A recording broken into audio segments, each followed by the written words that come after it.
Hello नमस्कार, मैं doctor Surendra खंसली ज्योतिष आचार्य ज्योतिष की इस नई श्रृंखला में आप सभी लोगों का स्वागत करता हूं।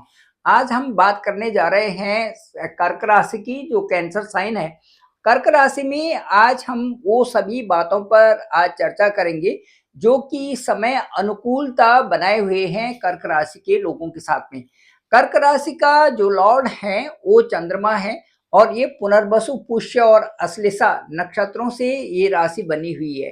पुनर्वसु का एक चरण, पुष्य के चारों चरण और अश्लेषा के चारों चरण, इस तरह से 9 चरण से ये राशि बनी हुई है। और इन्हीं का जो स्वभाव इन कर्क राशि वाले लोगों में देखा जाता है।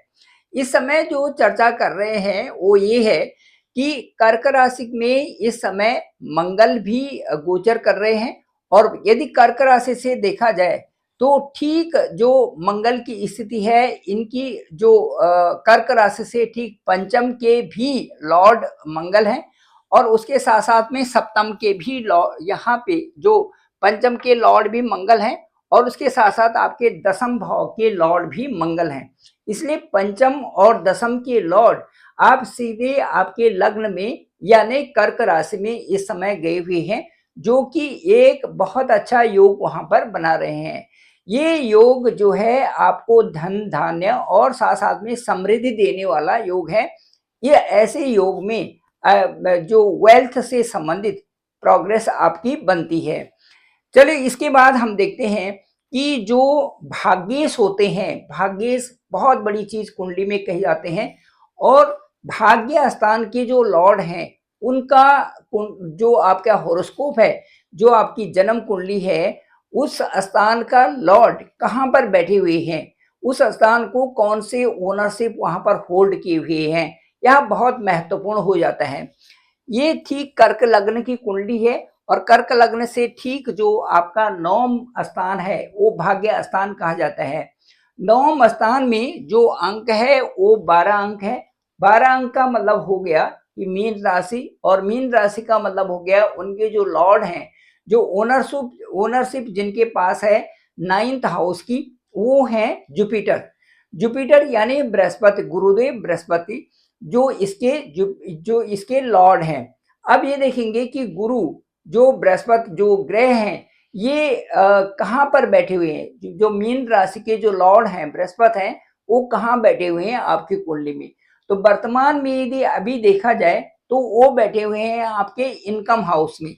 यहाँ से बैठे हुए हैं, ठीक इनकम हाउस में बैठे हुए हैं। इनकम हाउस का मतलब वो हाउस है जो कि हमारे भाग्य से और हमारे कर्मों के द्वारा हमें इनकम के सोर्सेस प्राप्त होते हैं। उनके लिए हमें भाग्य की भी ब्लेसिंग्स चाहिए और साथ साथ में हमें कार्मिक भी बनना पड़ता है।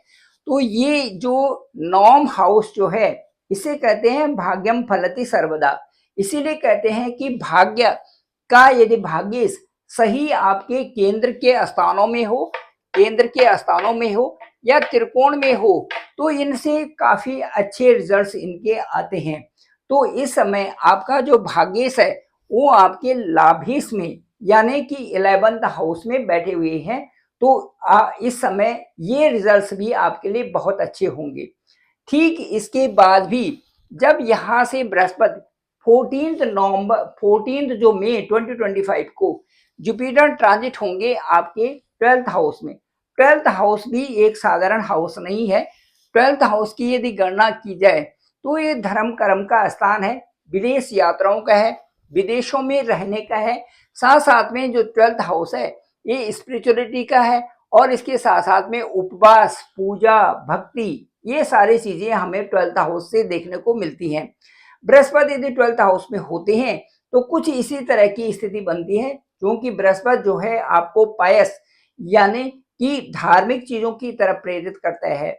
आपका उपवास होना, आप भक्ति में रहना, भक्ति से संबंधित बातों को कुछ सोचना, ये सारी चीजें आपके साथ में चल रही हैं। साथ साथ में ये स्थान पैसे वाला भी है और मुझे ऐसा लगता है चूंकि बृहस्पति आपके ठीक भाग्येश होंगे, भाग्येश यदि आपके आके 12th स्थान में होंगे तो कई प्रकार की समृद्धि, कई प्रकार का पैसा जो बाहर देशों में है, उनके पास पैसे का सोर्स बनने की पूरी संभावनाएं बनती हैं। ये यहाँ पर क्योंकि जो भाग्येश हैं ये यहाँ से इस समय 3 हाउसेस में इस साल जाएंगे। ये ठीक यहाँ से 14 मई को यहाँ पर आएंगे, 18 अक्टूबर को आपके ठीक लग्न के ऊपर आएंगे और फिर यहाँ से बैक रेट्रोगेट अवस्था में 5 दिसंबर को 5 दिसंबर 2025 को फिर आपके 12th हाउस में जाएंगे। तो इस तरह से जो 3 हाउसेस का परिणाम आपको बेहतर ढंग से इस समय कर्क राशि वालों को मिल रहा है। इसके साथ साथ में मैं ये देखना चाहूंगा कि जो आपके यहाँ पर देखिए जो वीनस है वो एग्जाल्टेड पोजीशन में है और ठीक जो है 31 मार्च को आपके केंद्र वाले भाव में 10th हाउस में चले जाएंगे। शुक्र से संबंधित यदि देखते हैं हम तो आपका केंद्रस्थ जो एक तो ये 4th हाउस है और दूसरा लाभ हाउस, इन दोनों हाउस के मालिक आपके ठीक 9th हाउस में इस समय एग्जाल्टेड पोजीशन में है, उच्च के हैं, इसलिए बहुत अच्छी इस समय स्थिति आपके साथ में बन रही है। अब इसके साथ साथ में यहाँ पर अभी सैटर्न भी है, तो यहाँ पर बुध भी है और यहाँ पर वीनस भी है। तो जो मरकरी है, जो बुध है, ये आपके 7 मई को आपके 10th हाउस में चले जाएंगे। यहाँ पर बुध जो सूर्य बुधादि योग यहाँ पर बन रहा है। उसके बाद जो यहाँ पर वीनस है ये भी एग्जाल्टेड है अभी और उसके बाद 31 मई को आपके 10th हाउस में जाएंगे। राहु की जो स्थिति है अभी आपके ठीक भाग्य स्थान में है, 9वें स्थान में है। 9वें स्थान के बाद जो राहु की स्थिति है वो ठीक आपके अष्टम में होगी। अष्टम के शनि के बारे में बहुत कुछ कहा गया है। अष्टम का शनि बहुत कुछ देने वाला होता है। अष्टम का शनि बदल देता है कई सारी चीजों को। अष्टम का शनि अकेले रहने को बोलता है। अष्टम का शनि अपने ही चीजों को गुप्त रखने के लिए बोलता है। अष्टम का शनि कुछ एक अलग से करने को बोलता है। अष्टम का जो राहु है राहु अष्टम का जो राहु है वो नई चीजों को बोलने को बोलता है। अष्टम का राहु आपको एक रहस्यमयी चीजों के लिए बोलता है। अष्टम का राहु आपको गुप्त अपनी ही बातों को गुप्त करने के लिए बोलता है।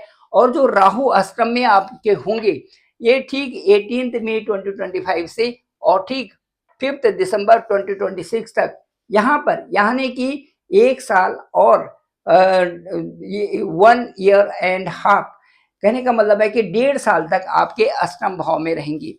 अष्टम भाव में ये 18 साल बाद आ रहे हैं। तो यहाँ पर जो स्थिति होगी अष्टम भाव का जो राहु है वो कई गूढ़ रहस्य आपको देता है। अकेला और वो भी अति अकेला वाली बात यहाँ पर होती है। अकेले रहने से कई प्रकार के ऐसे चीजें आपके दिमाग में आती हैं जो कुछ हटके होती हैं, डिटैच्ड होती हैं, लेकिन साथ साथ में राहु यहाँ पर से कई तरह से धनदान्य पूर्ण भी आपको कर देते हैं, क्योंकि 8th हाउस से कुछ भी चीजें संभव होना कोई बड़ी बात नहीं है। अष्टम हाउस का जो राहु है कई बार कुछ ऐसी भी स्थितियां बनती हैं कि कई तरह से विचार भी मन में आते हैं, क्योंकि राहु जो है वहां पर भ्रम भी पैदा कर देते हैं, राहु एक माया भी पैदा कर देते हैं। तो उस तरह से कई प्रकार की ऐसी कुछ परेशानियां भी होती हैं।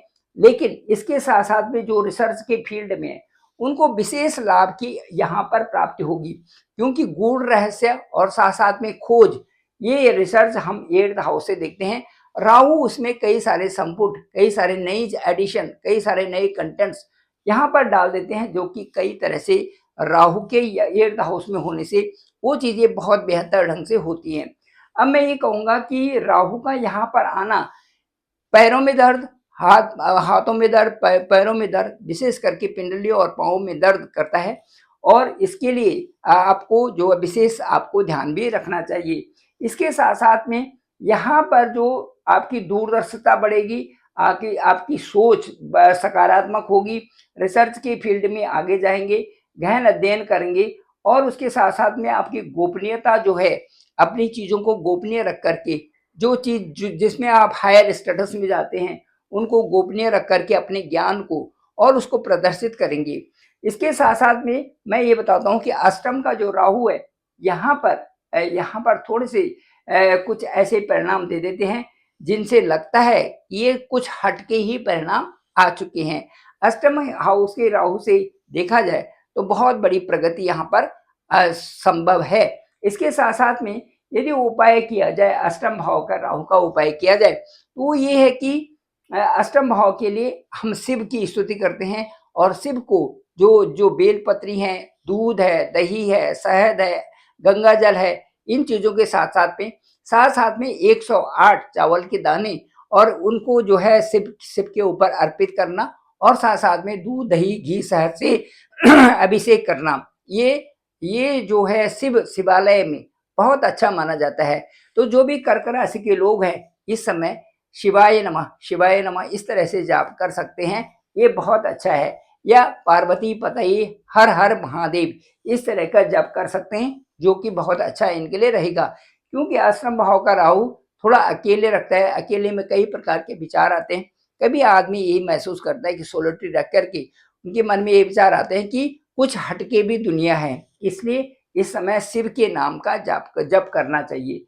मैं ये कह रहा हूँ कि जो शनि है, शनि थोड़ा सा यहाँ पे, शनि यहाँ से यदि शनि को यहाँ आपका जिस स्थान में शनि है शनि यहाँ पर 29 मई 2025 29 मार्च 2025 से और जो है ठीक 3/6/27 तक 3 जून 27 तक यहाँ पर रहेंगे। ये स्थिति जो शनि की है, शनि की जो ये स्थिति है, यहाँ से देखेंगे तो 1 2 3 4 5 6 यहाँ पर केतु जहाँ पर है वहां पर षडाष्टक योग बना रहे हैं। तो ये शनि और केतु का यहाँ पर षडाष्टक योग से ऐसा दिख पड़ता है कि ईएनटी से संबंधित या फिर आपके मुंह पर संबंधित, नाक, मुंह, कान इनसे संबंधित आपको थोड़ा ध्यान रखने की आवश्यकता होगी। क्योंकि शनि और केतु यहाँ पर है सेकंड हाउस में, थोड़ा सा यहाँ पर वाणी में भी आपको अच्छा सा बोलने की और अच्छे से रहने की जरूरत है। अच्छी सी प्रैक्टिस रखें, अच्छा बोलें, खूब सोच समझ के बोलें, तो यहाँ पर उसके परिणाम अच्छे ही होंगे। कुल मिलाकर के देखें तो इस समय जो आपका समय जो चल रहा है वो बेहतरी के लिए है और आप बहुत आगे जा सकते हैं। कर्क राशि के लोग जो भी परेशान हों, कई सारे लोग, कई सारे कमेंट्स भी आते हैं कि इस समय ये नहीं हुआ, वो नहीं हुआ और कई सारी चीज़ें उसमें कमेंट्स में डालते हैं। उनके लिए मैं उनको एक सलाह देना चाहूँगा कि आप जो है शिव के मंदिर में जाकर के लोटे में, जो स्टील का लोटा है, उसमें पानी और थोड़ा-सा दूध डालें, उससे शिवलिंग को ऊपर अभिषेक करें। तो जिसमें शिव और पार्वती का एक पूरा जो एक समन्वय है वहीं पर है और शिव पार्वती के लिए कहा जाता है कि ये स्वयं वहाँ शिव के मंदिर में शिवलिंग में विराजमान है और ये कहा जाता है कि केवल शिवलिंग ही ऐसा है, शिवालय ही ऐसा है और वहाँ शिवलिंग जो स्थान है वो एक ऐसा स्थान है जहाँ पर कि कोई भी आपकी पूजा को किसी तरह से भी आपकी पूजा को गलत प्रभावित नहीं कर सकता। तो वो बहुत सही स्थान है और सही जगह है। तो इसलिए शिव के नाम का जाप करें और शिव को अभिषेक करें, तो उनकी काफ़ी जो समस्याएं इस समय वो दूर हो सकती है। Thank you very much. और सबसे अच्छा ये है कि अपना जो कुछ भी मानता हो, जरूर ईश्वर का ध्यान करना चाहिए, क्योंकि वह परम तत्व है, वो सबके अंदर है और वो एक ही है। तो उसका आपका किसी न किसी नाम का जप करें, वो आपके लिए बहुत अच्छा है। Thank you very much. मैं डॉक्टर सुरेंद्र कंसली, ज्योतिष आचार्य। डिस्क्रिप्शन पे मेरा नंबर है 9868280191। आप डायरेक्ट मुझे कॉल कर सकते हैं, मैं आपके कॉल को पिक करूंगा। साथ साथ में देखेंगे कि आपकी कुंडली क्या कहती है, आपका असेंडेंट क्या है। असेंडेंट की बहुत बड़ी मर्यादा है, असेंडेंट तो बहुत कुछ है। उसके साथ साथ आपके नवमेश क्या कहते हैं, कहाँ पर आपके भाग्य स्थान के स्वामी हैं और वो किस स्थान में बैठे हुए क्या चीजें आपके लिए ला रहे हैं। उसके साथ साथ में जो आपके पंचमेश है वो क्या कर रहे हैं और साथ साथ में और भी ग्रह जो आपकी कुंडली में जहां पर बैठे हैं उन सब का विश्लेषण ओवर फोन किया जाएगा। मुझे लगता है कि वो जो आपके साथ में डिस्कशन होगा आपको अच्छा भी लगेगा और मेरा जो भी अनुभव होगा मैं आपको जरूर शेयर करूंगा। Thank you very much. आप सभी लोगों का आभार, आप सभी लोगों का बहुत बहुत धन्यवाद।